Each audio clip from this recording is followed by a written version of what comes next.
guys, it's me again, Camelia Flores.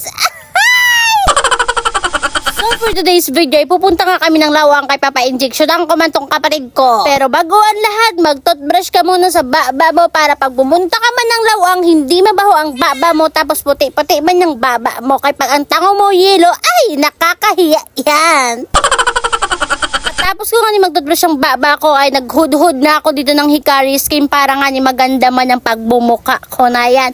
Tapos ito lang nag-makeup lang ako kahit hindi ako marunong mag-makeup. Kaya syempre papansin ako sa inyo. Kailangan ko mag-makeup para maganda man ako no, para pagpunta doon kay like injection naman siya mangulam man sa akin. Ala, maganda ang kasama ng pasyente natin. Hala, sumaksis ang pagbumuka niya. Hala, maganda pala talaga siya. Hala, iba ka talaga ninya. Nagsapatos na pala ako dito kay na idiri na nga niya ako magchinilas kay gipilhi na ako sige kay kitaan man niya kung makita man niya ako kamot pili na liwat gad sa sudang kay nasunog ng aking kamay pero kailang yan kay hindi man niya makikita kay makadi na nga ni kami para na nga ni makatabo kami dito tapos hindi na nga na ako scooter tanggalan ko lang siya ng mapa di Pilipinas tapos isulod ko lang mga packaging demonyo man nga manok nga kari nga man singat patay ka nga ini nga kibulong kikaw lugod.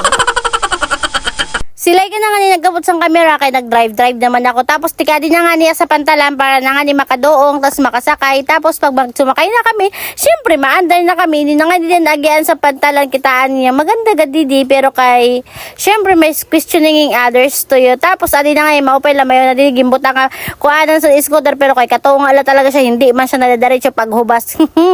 Tapos ito na nga ni sakayan ni Kuya Fred na ako ni scooter sa sampan kay basing makaanday na nga ni kami.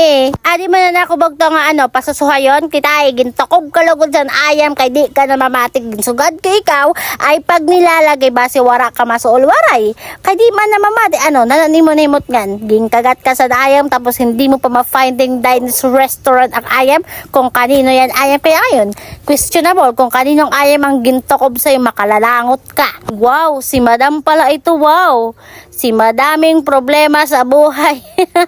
Adi na nga ni kami nakadoong na nga sa pantalan tapos adi na kami nag-from to the from na kami para makahinga to na nga ni kami sa hospital kay feeling ko talaga gidaramoy talaga nga to ang pila kahit hindi talaga ako nagkamali. Pagdating talaga namin doon gidaramoy talaga ang pila. Tignan mo naman yung kapatid ko may pa 0.5 pa talaga siya. Wow ha, gintakob ka na nga ni sa ayam ganyan pa talaga ang pagmumukha mo na yan. Gayay mo, palambing-lambing pa siya sa akin tapos hindi ka man nga sa akin nakikinig. Tignan mo nangyari sa'yo. Gintakob ka talagod ayam kay hindi ka na mamati. Maupay lang guys, haran na kami di palawang nanitan! Galiya! Tipatay! Jimuan, nagyan sa gilawang igin inupay na maupay lang kaginupay na nara. Siyempre, paupay yung ka-eleksyon.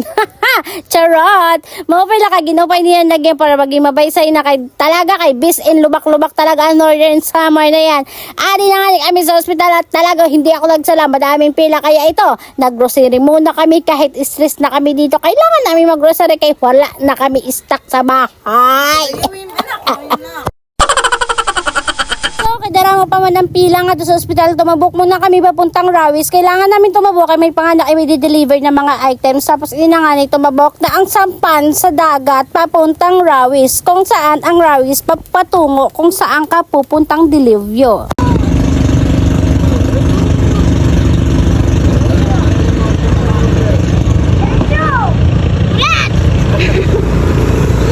Vagid is gampax to bata kaya halika na.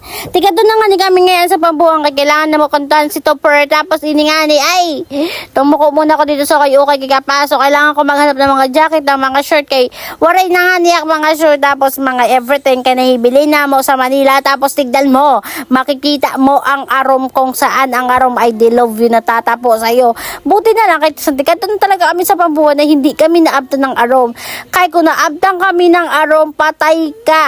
Masusoka nga tipatay ka, magiging dilove you ka kung saan magiging pasmado ka at pasmado ka ngayon ay mabibinat ka.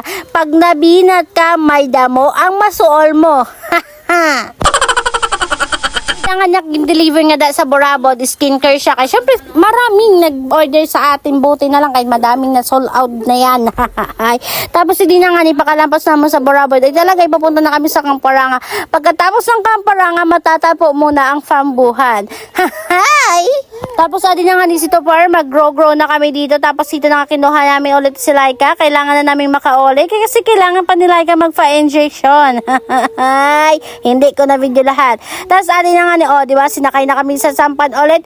Hindi mo nakita ang mga pangyayari, di ba? Kasi nalimutan ko nga nagva-vlog ngayon ako. Hindi na ako nakapag-video ng lahat. Tapos andito na kami sa ospital. Hahay, patay ka Laika, tutulungan ka na. Diyan nga ni kinukulbaan na nga ni siya kay patay ka talaga kay di ka na mamati. Tapos adi na niliwat na nga ni kami sa pwesto kay na follow up, check up to you na siya. Tapos ito na nga ni pag-abutan mo didi kay na-stress na nga niya sa kanya pag ginola tas yan. O di ba? Andito na kami sa Snackville. Tapos ito na tumabok na kami sa papunta ng Kahayagan. Super laxi ng mga pangyayari talaga kasi hindi ko na video step ng by step kay nahobya man ako. Tapos ito na patabok na kami sa Kahayagan kay bawal pa na mauli na kami. So hanggang dito na lang ang aking vlog. Thank you for watching. Bye bye.